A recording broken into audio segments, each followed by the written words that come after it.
လောကမှာတယောက်တည်းနေတာဟာတော့အေးချမ်းမှုအရှိဆုံးလို့ပြောအောင်သို့သောလူတွေဘာလို့တယောက်တည်းမနေနိုင်ကြသလဲဆိုရင်စိုးရင်တော့ကရှိလို့တယောက်တည်းမနေနိုင်ဘူးမြို့တွေးတယ်တယောက်တည်းနေရင်နေမကောင်းရင်ဘယ်လိုလုပ်မလဲဆိုအတွေးပဲဒါကြောင့်မို့တယောက်တည်းမနေနိုင်ကြဘူးနှစ်ယောက်နေတော့ရောလို့ဆိုနှစ်ယောက်နေတော့လည်းမတည့်ပြန်ခက်တာတယောက်တည်းနေကြတော့လေကြောက်တယ်နှစ်ယောက်နေတော့မတည့်ဘူးအဲ့ဒီကြားထဲမှာလူဟာဘဝမှာဆုံးဖြတ်ရခက်ခဲကြတယ်နှစ်ယောက်အတူနေပေမဲ့လို့ကြောချင်းပေးပြီးတော့တယောက်နဲ့တယောက်စကားမပြောတဲ့ပုဂ္ဂိုလ်တွေအများကြီးပဲနော်မိသားစုတဲမှာကိုရှိတယ်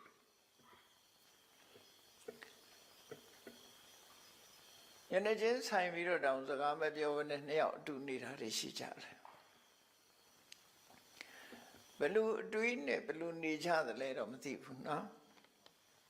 တယောက်တည်းနေပြန်တော့လေမနေရဘူးမနေချင်ဘူးနေတော့နှစ်ယောက်အစမြပြေတဲ့ဘဝမှာနှစ်ယောက်နေတာကြတော့ဟိုငြိမ်းချမ်းမှုကတစ်ခါဆုံးရှုံးပြန်တယောက်တည်းဆိုတော့စကားများစရာတော့မရှိဘူး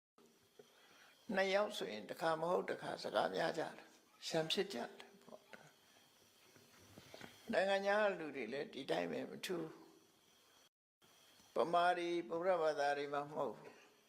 နိုင်ငံခြားလူတွေလည်းတယောက်တည်းနေခြင်းleave me alone လို့ဩတာသူတယောက်တည်းနေမယ် leave me alone ဆိုပြီးတော့ဩ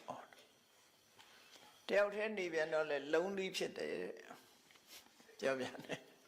နော်လုံးလေးဖြစ်လာတော့ဘာဖြစ်တော့ဆိုဟိုတယ်လီဖုန်းဆက်ဒီတယ်လီဖုန်းဆက်ဖြစ်လာပြန်တယ်တယ်လီဖုန်းဆက်ခေါ်တော့လာတော့တဲ့လာလို့ဆိုမတဲ့ပြန်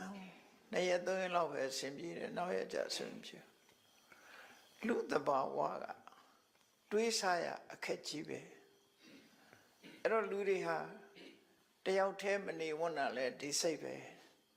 နှစ်ယောက်မတည့်တာလဲဒီစိတ်ပဲအဲ့လိုနေထိုင်ကြတဲ့လောကကြီးမှာမြတ်စွာဘုရားလက်ထက်တုန်းကမြတ်စွာဘုရားကတော့တရားထွေးနေရတဲ့အကျိုးကျေးဇူးတွေကိုဟောကြားဆုံးမထားတာရှိတယ်နှစ်ယောက်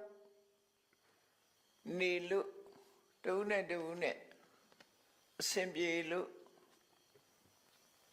ဆုံးမဩဝါဒတွေရလို့အကူအညီရလို့ဆိုရင်နှစ်ယောက်နေတာအစဉ်ပြေတယ်အဲ့ဒီလိုမှမဟုတ်ဘူးဆိုလို့ရှိရင်တော့အစဉ်မပြေဘူးဆိုတော့တယောက်တည်းပဲနေတာကောင်းတယ်လို့တခါတော့ကမြတ်စွာဘုရားကတယောက်တည်းနေရခြင်းရဲ့အကျိုးကျေးဇူးကိုဖော်ပြတဲ့အခါမှာရှေ့မျောကြည့်လိုက်တယောက်မှမရှိနောက်လှည့်ကြည့်တယောက်မှမရှိလမ်းမှာခရီးသွားတဲ့အခါမှာဟန်ကြလို့တဲ့ထိုင်နေတဲ့နေရာထိုင်လို့ရတယ်ထိုင်နေတဲ့နေရာလည်းထိုင်လို့ရတယ်ထိုင်ခြင်းသလိုလည်းထိုင်လို့ရတယ်ကိုမြင်မဲ့လူတယောက်မှမရှိဘူးလို့ဆိုလို့လွတ်လပ်မှုရဲ့အရာတာကိုဖော်ပြတာတယောက်တည်းနေလို့ရှိရင်ဘယ်သူနဲ့စကားများအောင်မလို့ဘယ်သူနဲ့မှမများစရာမရှိတော့ကိုတယောက်တည်းအေးချမ်းနေတယောက်တည်းနေရတဲ့အရာတာကို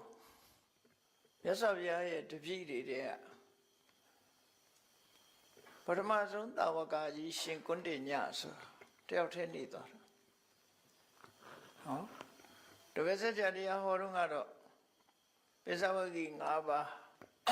အတူနေကြတာပေါ့နောက်ပိုင်းရောက်တဲ့အခါမှာရှင်ကွန်းတင်ညတယောက်တည်းနေတာ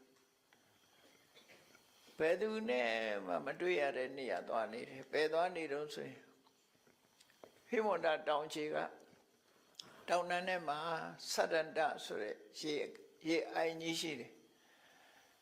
အဲ့ဒီသတ္တန္တရေအိုင်ကြီးနားမှာကမ္ဘာညောင်းလေးနဲ့နေတယ်တပါးတယ်